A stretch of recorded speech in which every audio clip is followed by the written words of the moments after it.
Hey folks, welcome to The Frugal Filmmaker, the place where we know you're broke before you start making your film. Today I want to talk about handheld shooting, which sometimes you have to do. But there are good ways and bad ways to do it. I recommend you do it with what's known as a two-handed stabilizer rig to look like this. This gives you a handle on top, a handle in the back, and two handles that are really close to the camera. This gives you the ability to adjust anything on that view screen control or LCD control. Now if you're feeling spendy, you can pimp out your rig a little bit more than this by adding bicycle handle grips on pull out. Here's a tracking shot where I'm walking backwards. The nice thing about this rig is I could actually walk forwards and turn the thing behind me by grabbing the back handle and one of the side handles. Now this is one of my favorite shots with this type of a rig. This is a low angle circular tracking shot. I challenge anybody to do this kind of a shot with another kind of a rig. You can't do this with a Steadicam, it's too low. And a dolly would take forever to set up, a track dolly, so I'm glad I didn't have to do that. On a final note, I would just like to add that this rig is perfect for cameras that offer no optical image stabilization, like these small pistol grip cameras or a point and shoot that happens to shoot video. The rig offers all the stabilization you'll need. This is a fig rig, or more or less a fake fig rig. Fig rigs is invented by Mike Figgis, the filmmaker. And it's basically a steering wheel with a camera mount on it, tripod head. And you have a tripod plate that goes to the camera. This is an HD DSLR. But this will work with like an HVX 200 or the Sony's or any camcorder that can fit on here pretty easily. And we're using it with the HD DSLR. This is the Canon T2i. Just locks into place.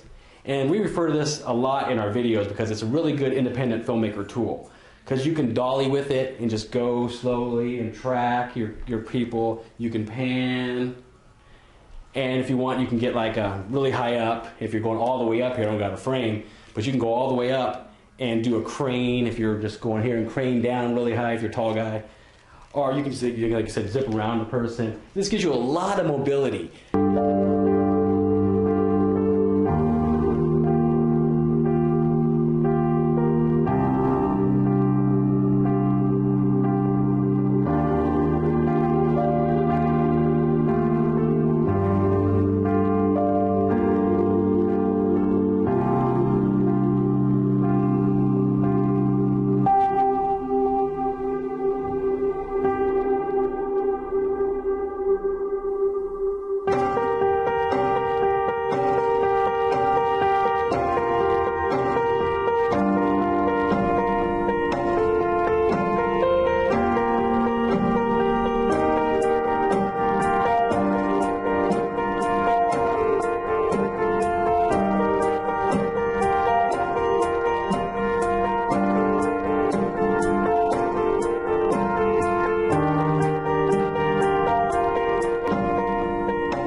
what we really want to try to explain was why this is an important device and why it might just change things. If you can just see this last shot, Tab was running, allowing us to imagine a shot. Here we are on set and just discussing it, and within a relatively few minutes be able to execute it with a relatively small team of people.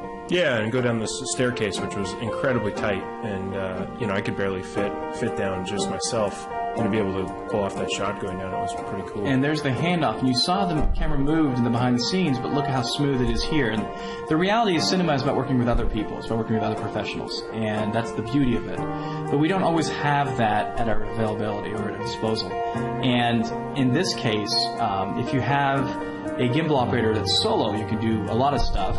But if you have a second operator as well, you can do even fancier takes like this, where you're just running through a variety of scenes and pulling off stuff that generally would take quite experienced levels of Steadicam operators or gear like jibs and sliders or even cable cams.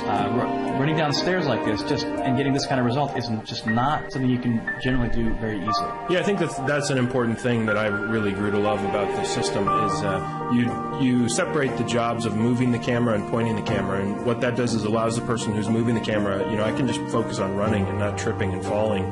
And Hugh's operating on the remote here, and he's focused completely on framing. So we divide the labor up, and I think the result is better for it. And what I wanted to do as well is I wanted to shoot the entire short with just this one device. So every shot you've seen in the resulting short was shot with the Movi. And that was a key point. Here you see it on roller skates. And we're running after a cab, and when people see this shot, they're like, okay, I guess it's a Steadicam guy running really quick. And then the camera just places itself through the window, and one of the producers saw this said, well, where's the platform for the Steadicam guy to stand on to make this shot? How did you pull that off? And then here, John pulls away from the cab and keeps writing, and then people go, well, how did you do that? And the reality is, in the cinema world, we have lots of limitations, and this tends to really eliminate them. That's why I find that at the start, this is an incredibly exciting piece of future technology that will really be applicable to high-end filmmakers in Hollywood